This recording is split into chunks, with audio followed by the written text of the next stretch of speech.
Hey there, Sharon Horne-Ellstrom here. Use the SOAP framework, mental SOAP framework in this case.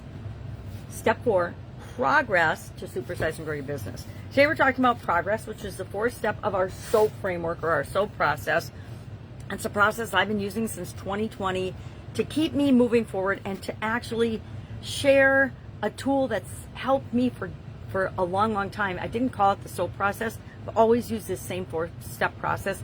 Whenever a challenge, an obstacle, a setback, a problem pops up in my life, I do it at a subconscious level now. But in 2020, with all the craziness that was going on with the shutdowns and things, and people's lives just being massively impacted on a global scale, which I don't think has ever happened in my lifetime before, where something impacted the world so profoundly and for such a long period of time that I had to look inside and say, okay, what am I do about this to keep moving forward?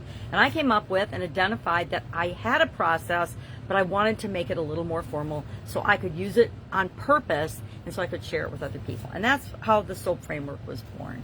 And it basically is story, options, action, and progress. What's the situation? What's the current situation? What's going on right now? And then what do I want it to be? Now, for lockdowns, it was like, hey, we're locked down. We can't run our businesses the way we're used to. I want to go back to running my business. How am I going to make that happen? And that created a gap. That's what the SOAP framework does. Our current story and our desired story tell us where we are and where we want to be. And then we have to figure out how we're going to get there using the other steps of the process. First one is to brainstorm options. Second step is the third step is to pick among those alternatives or options and then take action on it. And then the 4th step is progress. How do we know if we're moving in the direction we want to go? How do we know if we're filling that gap or not? Because some things that we do will move us forward toward our desired outcome. Some things we won't know or won't have any impact, and other things will actually move us further away. And we want to know and find ways to measure, if at all possible. And it's a little more challenging in these more subjective areas like mental thoughts and well-being, and mental health and emotional health and well-being.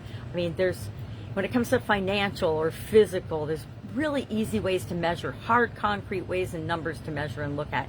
But these areas, mental, emotional, spiritual, we have to get a little more creative in how we do that. It's part of why I shared the action orientation scale thing, so we can rate ourselves on a scale of 1 to 10 with respect to how action oriented are we. Because we're all different. We have all different energy levels. We have all different comfort zones. We have all different desires and abilities and curiosity about changing our lives. And if you're meh and you don't really care, you're probably not doing this challenge with me in Be a Better You or in Supersize Your Business.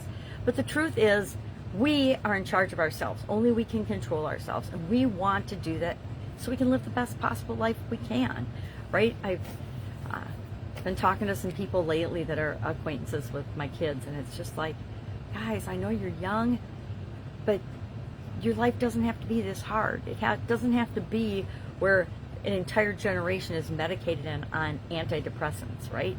I don't know, maybe I just grew up at a time when it wasn't even an option, or for me it wasn't even an option. I guess that was a conscious choice though. I was really sick in my 20s and bedridden for a couple of years, and I had to decide, is this going to be my life? Am I just going to give up, do what the doctors say, just do nothing? Or am I going to say, no, I don't accept that answer. I'm going to figure something else out. And that's what I had to do. And I had to do it again after my sudden cardiac arrest. It's like, no, yeah, I get it. My life needs massive directional change. I can do that. I can make that happen. So today I challenge you to think of a way to measure if you're moving from where you are to where you want to be and moving toward your destination of mental health and well-being for your organization. Whatever challenge or setback or obstacle you picked for your organization, how are you going to know that you're moving toward that? If you need help with that, please ask me. I've literally done this for thousands and thousands of people in businesses, so I can help you, I guarantee it.